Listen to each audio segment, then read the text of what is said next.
count you down and we're good. All right, 3, 2. Good afternoon, ladies and gentlemen. Welcome to the Josh Guillory Show. I am your grateful host. And in studio with me, Walk Diggity Dog, Walker Gaffon. What's up, Walk? What's going on? Man, it's a great day. Hey, shout out to our Rumble.com audience. We are broadcasting live on Rumble at a special time today. Just a few hours for our KPEL broadcast. And shout out to our KLFY Plus viewing audience. We certainly appreciate you guys. We got so much to fit in on this very busy Thursday. Oh, my gosh. Well, if we can even get through these topics today, I might get stuck on the first one. I can see why. Yeah, it is absolutely redonkulous. All right. Hey, by the way, shout out to my friend over there, Dr. Stacy St. Marie, man. If you need braces, if you got questions on orthodontics, whether it's for your kids, whether it's for yourself, whether it's for a family member, go visit my friends at St. Marie Orthodontics. I'm telling you, Dr. Stacy, if you know him, he's probably the kindest guy you'll meet. I mean, he is one of the nicest folks, very smart. But look, he has a new dentist or a new doctor in his office that they're taking on even more clients now. They're giving even more value, even more TLC to their patients, to their clients. Man, go visit them. St. Marie Orthodontics. I love it. Let's go to this topic. Cleo. Come on now. Come on, my friend. Congressman Cleo Fields making a little announcement. This might affect, not that he has any authority to say this, but this might affect our sports here. Oh, my goodness. So Congressman Cleo Field is now he's calling on black athletes to boycott schools in states like Louisiana over congressional redistricting. Man, you can't make that up.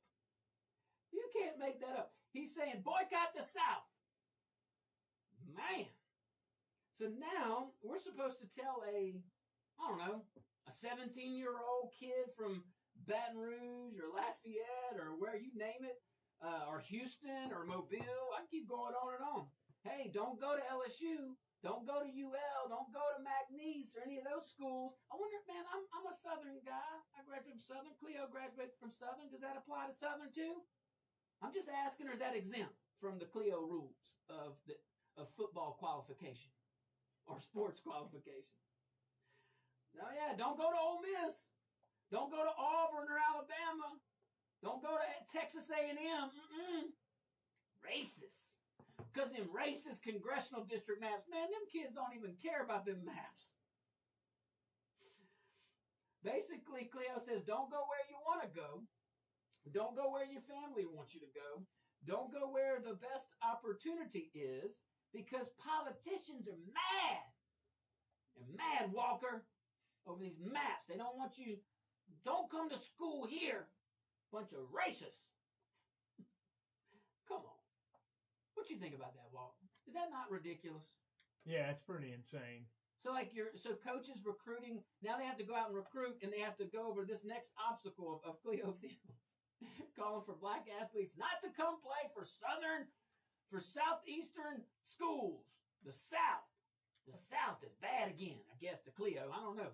Same slave master, the Democrat Party, different slaves and troops. You were going to say something? I'd say about 70, maybe 80% of SEC players are black. Maybe even more. Probably more, honestly. Well, I don't really see how this is going to affect anything. And like you said, none of those kids care about a congressional map. Hey, Coach, I love you. I love what you got going on there in Miami. But you know what? I like the district's maps in Michigan better. So I'm going to go to University of Michigan, even though it's cold as heck, even though Harbaugh's not there anymore, even though they got this thing going on with the other coach. Look, oh no, we're going to go there. Hey, by the way, shout out Angry Vulcan. Oh, look, get that audio going on the Rumble. You see that? Yeah. All right. You can reach out to Q if you want. All right. Let's see here. But look, let's be honest about what all this is, though. Okay. What is this fight actually about? Well, the Supreme Court, as I'm sure this wonderful audience knows, the Supreme Court ruled Louisiana's second majority-minority district unconstitutional because the district was based on, drumroll, race. Race. It was the predominant factor. That's not me saying it. That's not like conservative talk radio. This is not a right-wing conspiracy theory, to quote Walker's friend Hillary Clinton. That is the United States Supreme Court. That is, I'm seeing the anger melting. That is SCOTUS talking, man. So now you got a lot of folks kind of questioning, like, hold on. If race cannot be the predominant factor, then maybe the government should stop drawing districts based on race. And that's really what the Supreme Court said. And that's a completely legitimate argument, legitimized by the High Court. And actually, it's the most morally consistent argument. So what does Cleo Fields respond with? Boycott SEC schools. Boycott states. Boycott universities. Well, hey, look, I got some boycotts too if we're going to be boycotting universities. Boycott the fans. They're all racist. And Americans are worn out. Worn out with this silliness. Louisianans are worn out from our own politicians doing this nonsense. But let's talk about Black America, okay? Now, this is just my observations. I'm not a black male that I know of. I can identify as one if need be, since we're into that now. But Black Americans want safe neighborhoods, just like everybody else. They want good schools. They want affordable groceries. That's not unique to a race. They want economic opportunity. Most, just like any other race, do not want a handout. They want to work. They want to bring the value. They want to feel that. They want stable families. They want respect, genuine respect. They want freedom. The exact same things everybody else wants. Instead, Democrat politicians keep dragging people backwards into this never-ending racial division business. And by the way, LSU fans don't care what color the running back is. McNeese fans don't. We're going to stick in the SEC. Alabama don't care. Auburn don't care. Texas A&M, all of them don't care. They want the player to do good for their team, who consists of black, white, and other races too. Saints fans don't care either. We just want Shuck to just do well. People in Louisiana cheer for athletes because we love football. We love baseball and basketball, track, competition. We like that. It's an American thing. Good pride, not the bad pride. Culture. We love school spirit. Come on now. Normal Americans moved past this nonsense a long, long time ago. The political class did not. And here's another thing that drives folks a wee bit like crazy, okay? I'm talking like, it makes me scratch my head, at least. These politicians love talking about black athletes when they need political leverage. They love to talk about the black community whenever it's election time, and then they flip them the bird. The Democrat Party, just like rhinos, love the black vote. They do not love, collectively, the black people. It is all a game. What has the Democrat Party done in the last 50 years for black Americans besides keep them down? Keep them on the dole, just like any other what they call disenfranchised demographic. How elite. That mindset has never lost the Democrat Party. It's been with them since their inception. That's why they're the party of slavery. To this day. To this day. Same slave master, different slaves. Keep them down. Now suddenly every football player becomes part of the congressional strategy meeting. Cleo? That's just silly. All right, guys, we're going to take us a little break, walking out, but we're going to get back. Don't you go anywhere. It's going to be fun.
look.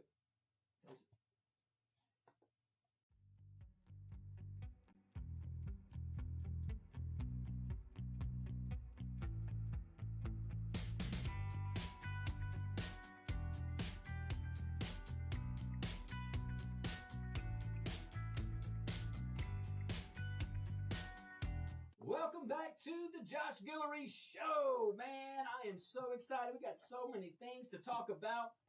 Let me tell you something. See these guys over here? Let's see. Right there you go. Right there. Giles Automotive, man. Go visit my friends at Giles Subaru Walk. I was in there the other day. You know, I brag about their cars all the time. I brag about their customer service because it really is hands down second to none. They go out of their way. But I always brag on that dog park too, man. I was talking to Bob, my dear friend, the other day, and he's like, hey, I want to see more people at the dog park. So go visit the dog park. It's open for the public right off of Johnson Street at Giles Subaru. If you're a customer of Giles Subaru, whether you're just getting your oil change, buying a car, whatever, you can use the dog wash for free. They give you the coin, so that's an added perk. But look, let's go to these Giles Subarus, man. Subaru, you know the brand. It is a unique club. I'm starting to really love these guys. I know more and more people that have Subarus, and not that you're going to take it off-road, but I know those folks in the Northwest do this all the time, and, you know, it's a pretty strong vehicle, so you can go off-terrain if you want to. Actually, send some videos because I want to see it. Just do it safely and legally, and but really, though, guys, you're not going to beat the quality of the product. You're not going to beat the quality of the service. You're not going to beat the dedication that Bob Giles over there at Giles Subaru and his team, they live and breathe it. They're disappointed if they don't exceed the value that you're expecting. So go visit them. Giles Subaru. I love it. And tell them I said, hey, walk too. You want to go to the dog park? Yeah. I'm telling you, I go there. It's amazing because I knew about it, and I went to the ribbon cutting and all that good stuff, or the grand opening, and I saw it, but, you know, I'd never really thought about it. Then I went back and it's like, this thing is pretty amazing. So what's not amazing is one of our sitting congressmen continuing to divide us racially. The Democrat Party cannot exist without racial divide. They cannot exist without a victim because they got to create the victim and then they got to be the hero to the victim. It is a massive cycle that needs to be addressed. This stuff is absolutely ridiculous. So now, Cleo Fields basically said, hey, all black athletes don't come to the South. Don't come to the SEC. Don't come to states like Louisiana because of the congressional districts. Jeez. Didn't he win a district based on race? Yep. Isn't that racist? I believe so. Just throwing it out there. So every SEC game becomes a civil rights protest. Oh, who knows? I don't want to give them too many ideals. Every athlete becomes some kind of political prop. We've seen it. That mentality keeps people divided forever. We continue to have politicians divide us on race when we don't need to. It's 2026. What is wrong with these people? I get the Democrats doing it because that's just their MO. They cannot live without racism. They cannot live with creating some demographic and identity politics because they can't win on the substance. No reasonable person wants socialism. Socialism, only a few people prosper. It starts off beautiful. Starts off with like utopia. Then they take all your guns and then it's like done. I heard Congressman Higgins say this one time. You can vote your way into socialism, but you will have to shoot your way out. And I think that's right. I think he's right. I think he's right on a lot of things. So a young black athlete choosing LSU, I'm just saying, is not some helpless pawn, okay? Not some helpless pawn, doggone, wandering through segregation America needing Cleo Fields to rescue him from Tiger Stadium. These young men are smart. Smarter than these elites, these political class elites give them credit for. Their families are smart. You think they're stupid, but they're smart. Their coaches, their high school coaches are smart. They care about them. They want them to succeed as an individual, not as some identity politics victim. These kids are making decisions about education, about NIL money, which is a thing now, NFL development, coaching staffs, facilities, exposure. And here's a good one. How about opportunity? How about opportunity? So you want to take 16 opportunities. There's 16 schools in the SEC, Congressman Fields, and you want to take these opportunities away from them because you're upset because of a congressional map that wasn't drawn in a racist way to give you a political advantage like the last one was. Now, we can talk about why that was done, but I don't think that helps anybody right now. I still don't know why, because, I have to digress a little bit. The congressional districts. So if the second majority minority district was unconstitutional because it was based predominantly on race, well, then the first one was. If the second one is, the first one is. But then you're going to have, and it ain't going to be from the Democrats, it's going to be from Republicans, saying, well, we got to take care of Orleans. Yeah, you better right. You doggone right we need to take care of New Orleans and Orleans Parish. How about for once give them a real representative? Give them a Republican. Why on earth would you continue to sit back and let these Democrat policies and the Democrat voice for them in Congress continue to drive them in the ground, keep them suppressed, growing government, all the things. All the things. So if it's not based on race, because that's what the political elites are going to tell us. Oh, no, it's not based on race. Oh, no, we had to take care of Orleans. You had to draw maps. And congressional districts are new. This is a new thing how we are operating like children. Remember, this is child's play. This is children at the rim. But this is the battlefield. And if we want, as conservatives, as Republicans, to further our Republican ideas and conservative ideas in Washington, well, then we need to have a majority, really a good majority, because as you can see, there are some rhinos amongst us, and that is sad. So yeah, you draw it based on population and make 6 Republican seats. I'm telling you, if Virginia could go back to the drawing board, they do 11-0 of Democrat seats. They only got shot down because the Virginia Supreme Court shot them down based on process. But and the elected folks only used a process that they could control. So the Supreme Court was like, no, man, you can't do that. So we'll see what that battle becomes. But this is the battlefield. Blue states are going to redistrict to Democrat seats. Red states are going to draw their district lines based on Republican advantages. Maybe the purple states, maybe they have a little mix. But that's just what it is right now. It's disgusting. It's childish. It's not like how our founders probably want us to do things. But this is the reality. And political gerrymandering is not the same as racial gerrymandering. There's plenty, I'll spare you the details, but there's plenty of case law to support what I'm saying. And I just think that at some point, we're going to have to ask ourselves, are we going to get away from racism or are we not? Are we going to continue to let the government and these politicians constantly identity politic us to death? Are we more united now than we were before this congressional district discussion? You tell me. Are we more united now before we had the first black president or more divided? Because I sure as heck seen the last 16, whatever it is, 8 years now? I don't know, I can't count today. Ever since 2008. Yeah, 18. We spent 18 years, and I'm thinking we're worse off now than we were then in regards to race. The rhetoric, the use of race, the identity politics, not the folks. I think we, the people, are just becoming numb to it. And that's dangerous. Because if we have too much voter apathy, then only a few people select, only a few neighborhoods select our leaders, and our leaders are not always doing us right. There's a lot of good out there.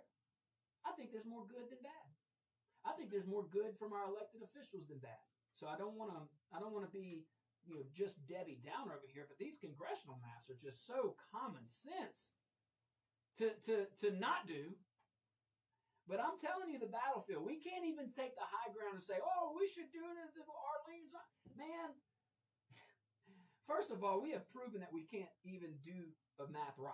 So I don't understand it.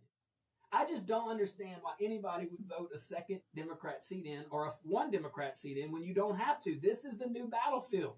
The new battlefield is congressional redistricting. It is silly, but that's where we're at. All right, guys, we're going to take us a tiny little break. Walk and I are going to be right back.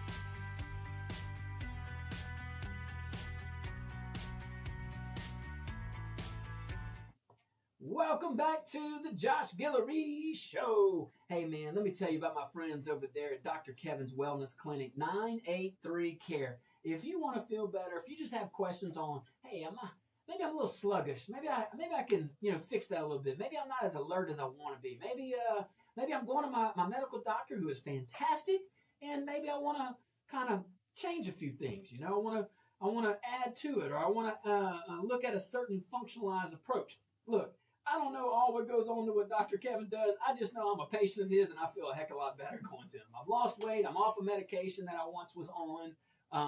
And, hey, if it can help you, it can help you. If it can't, he'll tell you. He'll be honest with you, and I love that about him. But his crew's great, too, by the way. Chris and all those folks over there, man, they treat you like family. Go visit them. You don't have anything to lose. 983 Care. Go visit Dr. Kevin at Dr. Kevin's Wellness Clinic. I need a wellness clinic in D.C., Walker. I need Dr. Kevin to go to D.C. and fix some things. How come we don't have the Cubs on, man? Unbelievable. They're playing right now. Oh, yeah, that's right. That's a good reason. We got the ball games on in the studio. Walk and I are sports fans, and I'm happy about it. We got baseball and all good stuff. So anyway, let's move on.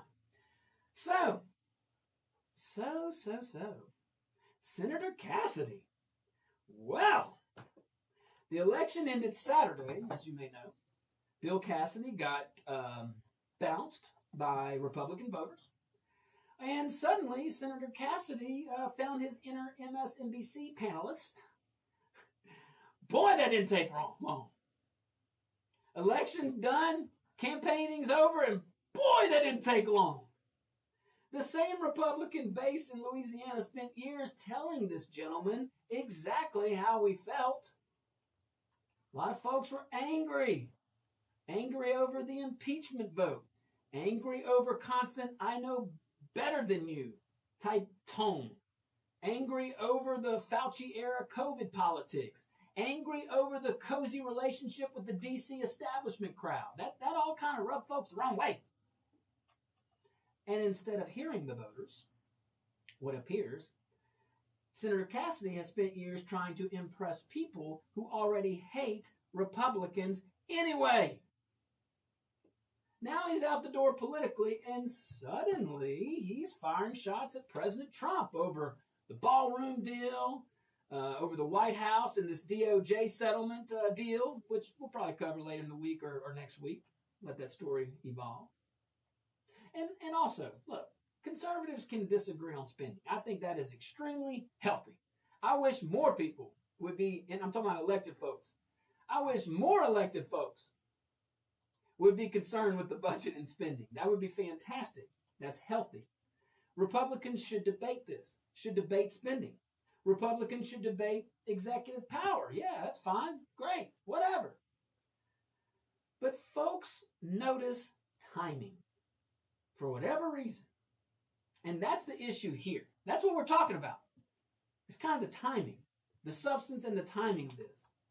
Because Cassidy suddenly sounds very bold after Louisiana Republicans already sent him the political equivalent of divorce papers.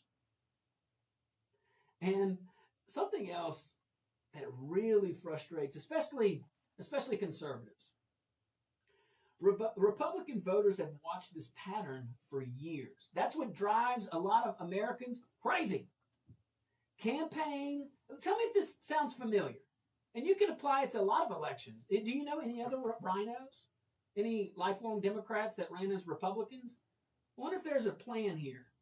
Campaign as a conservative back home as far as Washington goes. Get to Washington, start talking like a reasonable, bipartisan statesman.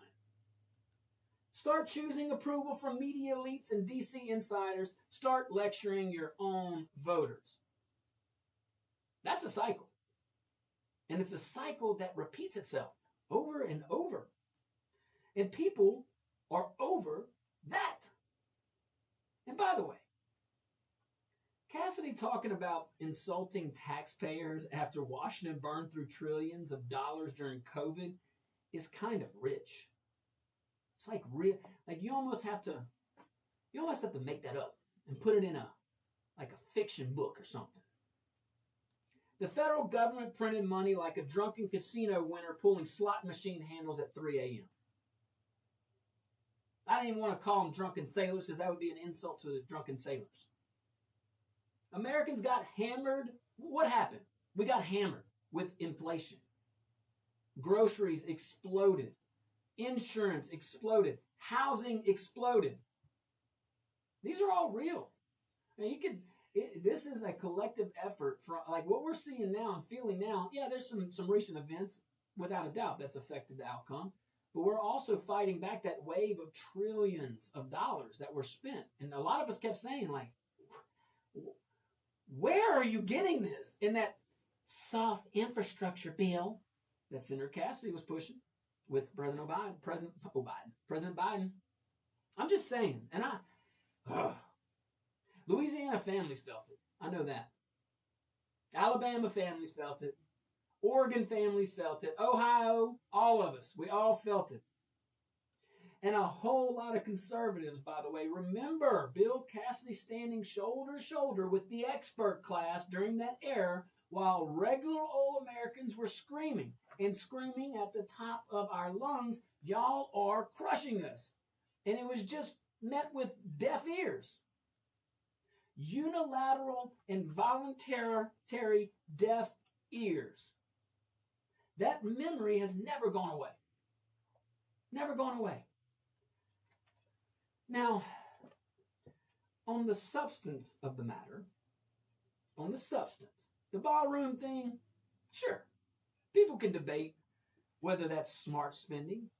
I think what we need to, because that's fair game, but I think what we really need to focus on there is, and I don't know why he's doing it, I don't know if it's grandiosity or not, but I will tell you this, if you go around the country, especially some of these leaders that we're negotiating with, it's like a thing. I don't know how to explain it, but like these state dinners are a thing. Having this facility, I can see a lot of value in it from a foreign diplomacy standpoint, from official state meetings or whatnot. I don't have a problem with it. It's my understanding. I think Congress may have appropriated some funds to that. So that's fair game. I know there's some donations involved, but all that's fair game, and you can debate that absolutely. And look, what we're finding out about this DOJ settlement with President Trump financially, hey, that's just beginning, and conservatives are going to ask questions, as we should. It's very fair game. But what Louisiana Republicans, to take it back home, what Louisiana Republicans are reacting to emotionally is something much deeper than what we're talking about. They wanted a fighter who sounded like he was with them. We want a fighter who we believe is with us. Maybe not agree all the time, but understands what we're saying, why we're saying it, and what needs to happen. Instead, a lot of folks feel with Senator Cassidy that we've got years of beltway energy. I don't know if that's fair or not to criticize him on that, but it sure sounded like it, sure looked like it. I know a lot of folks definitely said, opined on that, and I think that's the main disconnect that we're seeing here. And honestly, it's not like this Republican primary was very complicated. Louisiana conservatives looked around and said, we voted for Trump. We support Trump. We want fighters that fight with Trump. We want conservatives who actually sound like conservatives. I don't think it was simple as that. I think it was simple as that. And, you know, I'll say this about Senator Cassidy, okay? I don't believe in fake outrage politics every single day. I think that just does not. I think there's a lot of folks doing that, and that's fine. I don't think necessarily Bill Cassidy is some kind of like cartoon villain. I think he's a very smart guy. I really do. I think he's extremely intelligent. He is accomplished, whether we like those accomplishments or not, but he's accomplished. And he's done, I'm sure, some good things over the years. I'm sure. I'm sure of it, okay? But politically, he drifted away from where Louisiana Republicans are. He drifted away, which is fine, it's his right. He just drifted away from what core values and beliefs we want our fighter up there to fight for. And that's what got him. In politics, when your voters start believing you care more about impressing Washington than representing them, the clock starts ticking. And Saturday proved that clock hit midnight. So we'll take us a tiny little break, guys. When we get back, we'll talk about something else here. There's a new bill in Louisiana in regards to churches and protesting. I know you guys will want to hear that. We'll be right back.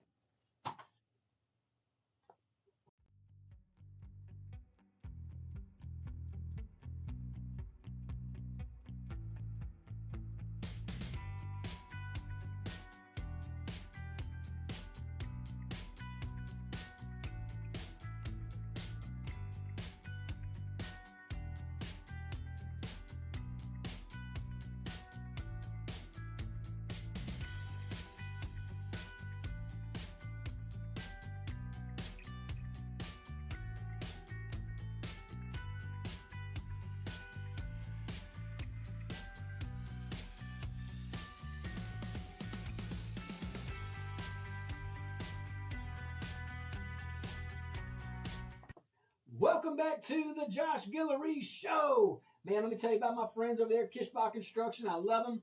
Go visit my friend Keith Kishbaugh. Appreciate you sponsoring this segment and all that you do for the show, our community, our party, and so much more. All right? But Kishbaugh Construction's been around almost 50 years. I think they're hitting 50 years this year and next year.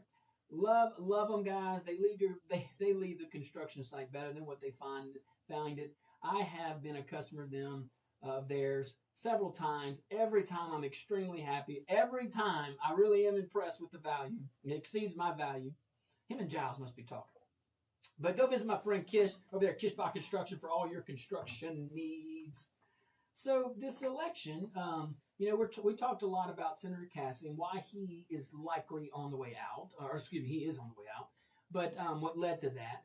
And we're talking about, is this true? Did you feel that way last week? Did you feel the ballroom was bad last week? Did you have issues with the DOJ settlement last week? If you did, Senator, why didn't you say it then? It's campaign time. I still don't know why he ran. I mean, he could have just lived in Rhino land in peace, in establishment land, in the land of Oz, get a cush little lobbying gig or consultant. Gotta be a consultant. Hey man, whatever. Isn't that what they all do anyway? Do we have any senators that come back? That might not be fair. I don't know. But it seems like they go there and they live there. I don't know. But I do know this. This race is going to be very, very fun to watch. You got Julia Letlow, who I think's a very sweet lady, and I really do. I've limited experience with her, but my experience with her in office, she wasn't our congresswoman, but I did have to work with, and I chose to work with as many people who would work with me, and she was one of them. And I remember her staff being extremely helpful, and that starts at the top. So kudos to her, and if she wins, we should all hug each other and high five. John Fleming, I also served with, and in a different capacity. He was a deputy chief of staff for the Trump administration, first term. That's how he was introduced to me. Okay, so all this stuff about him not being there, I don't know, he was there. And don't let Manning tables and what the title on a Manning table, that's just how someone's paid. That's their pay grade. Great example, Department of War. Probably some statutory stuff in there that makes it different, but same concept. Tomato, tomato. But hey, look, if John Fleming, founding member of the Freedom Caucus, served in the Trump administration, very proven conservative businessman, medical doctor. If he wins, we should all be hugging each other and high-fiving each other. We got two really good candidates. That's awesome. So we got two good Republican candidates. I think that this is my observation. I think if you want a straight Republican, like voting with the team every single time, no matter what, not asking any questions, probably Miss Letlow will be the better candidate. If you want, or I think that will be more of her mentality or her way. So if you're a Republican, you just and that is important to you, that's high. That should rank high on your radar. And there you go. If you want someone that is not afraid to voice the conservative conversations and the conservative ideas, even with the party, the Republican Party, then I think John Fleming is more of your person there. But just being a loudmouth is not helpful.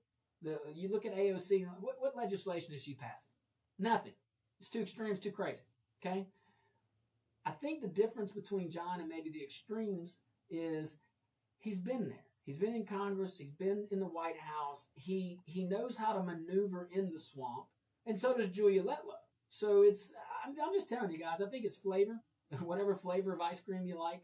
I'm not trying to persuade anybody. I'm really not.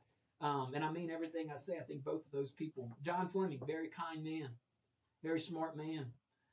Like I said, the biggest thing that I worked on when he was in with is opportunity zones. We had 7 of them in Lafayette Parish, and you want to talk about helping lower income folks. You want to talk about investing in areas where there's no economic investment. Look at what Trump rolled out his first term with opportunity zones. John was instrumental in that. And I remember talking to him with it because I was new and I had questions, and opportunity zones were new. So we had to talk about QOFs and all that stuff, and qualified opportunity fund, and different opportunities for investment within Lafayette. Now, that conversation was probably happening with several mayors and parish and county presidents across the land because that was very local driven. It was one of the few examples where the federal government kind of sets in some parameters but gets out the way. And empowered local leaders, Democrat or Republican. So I thought that was a good initiative. But hey, man, we'll see. And let's talk about the obvious. Julia Letlow almost won 50% plus 1. So it ain't like she's weak. 45%, I believe. Yeah, 45%. 45% in a primary. Now, the question is, how many people is the voter turnout? Is that what skewed it? I don't know. And I don't know what the turnout's going to be on a runoff. You would imagine a lot lower. So there's going to be some strategy there. When you have low turnout, not as much in a state race, but it can. But in a congressional race, in a parish race, definitely in a city race, when it's low turnout, you could just get a few neighborhoods and flip the script.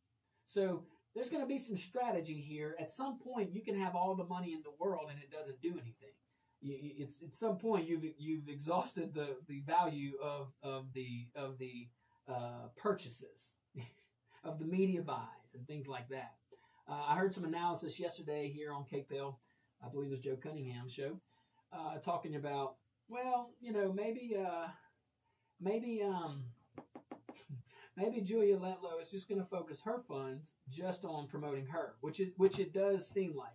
But there's like millions of dollars in these other groups that are being used to attack John Fleming. I don't know. John Fleming seems to have come out early with some self-financing, which can be really good, but it can also bite you too because you're not getting that commitment from certain folks. But these guys are seasoned, both of them. Julia has been in there 6 years, I think, 4 to 6 years, 5 years now. She's been around the block enough to navigate. John's been there multiple capacities, legislative branch, executive branch, and also knows how to maneuver. So, man, it looks like we're in a good position as Republicans to choose from two really good candidates. We'll try to get them on the show. We've had John on several times. We'll reach out to Julia and see what we can do. Walk, no pressure, you and Q. Q's still with us. He's just not behind the mic. So anyway, man. All right, how much time we got, Walk? About a minute and a half. About a minute? All right. Man, look, more on this. You listen, Walt gets the dose three times a day between Moon, Carol, and me. So what's your take on all this this runoff stuff? Have you heard anything that I'm not saying? No, I've pretty much heard it all. But like you said, with a low turnout and a runoff, I mean, it's in prime time vacation. So if people don't go early vote and they're out of town, I mean, you're not going to get the same amount of votes. Man, you are right. I tell you, I'm a traditionalist. I like to go on the election day, but I ain't gonna lie. It was like 5:30 on Saturday, and I was like, "Ooh, I gotta go vote." I made sure to go vote. Got my little sticker, but it really did make me think. Like, maybe I should go early vote because look, how easy is it to get distracted? In early vote, you got 7 days, I believe, that you can go cast your vote. So, to each their own. But that is a very good position or a good assessment there. So we'll see. Look, you got two firefighters out there on the campaign trail. They're going in different areas. They're overlapping in some. They're raising money. They're raising support. But look, what Walk said about a low turnout in the timing of that particular election. Did they do that on purpose? I don't know. Maybe. We ask that every year, though. That's the thing. I do know what they do on these amendments and stuff, putting them on low turnouts, but guess what? It went back and bit them in the rear end this time. All 5. That is nuts. But I think that's all the time we have today for today's show. All right, guys. Well, look. We'll be back in 22 hours. Don't stress at all. And Rumble, we're going to come right back to you, rumble.com. So stick around. We'll be right back.